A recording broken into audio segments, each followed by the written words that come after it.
বন্ধুরা নমস্কার। আশা করি আপনারা ভালো আছেন। আজকে যেটা আমরা আপনাকে বলবো সেটা হচ্ছে সাইনাস আর হোমিওপ্যাথি ট্রিটমেন্ট। সাইনাসকে সবচেয়ে ভালো ট্রিট করে হোমিওপ্যাথি, এবং হোমিওপ্যাথিতে অনেকগুলো ওষুধ আছে যেটাকে সাইনাসকে ঠিক করতে পারে। সাইনাসে যদি ব্যথা ডান দিকে হয় তাহলে স্যাঙ্গুইনেরিয়া ওষুধই 200 প্রোটিনসিতে দিনে 2 বার দেবেন।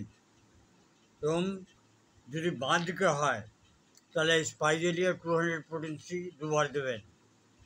মনে রাখবেন, ডান দিকে একটা ওষুধ আছে, বাঁ দিকে একটা ওষুধ আছে। ডান দিকে যে ওষুধ আছে ওটা হচ্ছে স্যাঙ্গুইনেরিয়া, আবার আমি বললাম। বাঁ দিকে যদি হচ্ছে যেটা হচ্ছে ওটা হচ্ছে স্পাইজেরিয়া। আর স্যাপেডিলাও খুব ভালো কাজ করে সাইনাসে। স্যাপেডিলা 30 প্রোটিনসিতে দিনে কমসে কম 4 বার, এটা দীর্ঘ সময় পর্যন্ত দেবেন। 2 দিন 1 দিন দিলে কিচ্ছু হবে না, এটা কমসে কম 25 থেকে 30 দিন অবধি দিতে হবে। তার চেয়ে বেশিও বাড়াতে হতে পারে। এর সঙ্গে দেবেন আপনি ক্যালকেরিয়া ফস, নেট্রাম ফস আর ম্যাক ফস। এটা বায়োকেমিক পোটেন্সিতে নেবেন, 6x পোটেন্সিতে নেবেন। আর এটাকে দুটো দুটো করে ট্যাবলেট নিয়ে উষ্ণ গরম জলে ফেলে দিয়ে দিনে কমসে কম 3 থেকে 4 বার নেবেন।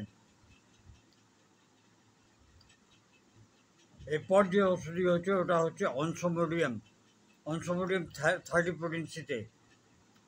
অনসোমোডিয়াম 30 প্রোটিনসিতে নেবেন। এটাকে দিনে 4 বার নেবেন, সকালবেলা, দুপুরবেলা, বিকালবেলা, রাত্রিবেলা।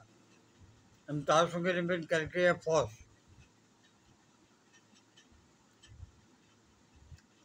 ফস ওষুধই আপনি 30 প্রোটিনসিতে নেন। আর এটাকে দিনে 4 বার আপনি খান, 2 ফোঁটা করে। এটা আপনার সাইনাস পেনকে আপনার খুব তাড়াতাড়ি রিলিফ দিতে পারে। বলতে গেলে তো এটা অনেক বড় টপিক, কিন্তু আমি সংক্ষিপ্তে আপনাকে জানালাম। আশা করি আপনাদের পছন্দ হবে। পছন্দ হলে আপনার প্রিয়জনকে অবশ্যই পাঠাবেন। জয় হিন্দ, নমস্কার। Long live homeopathy, long live Hahnemann.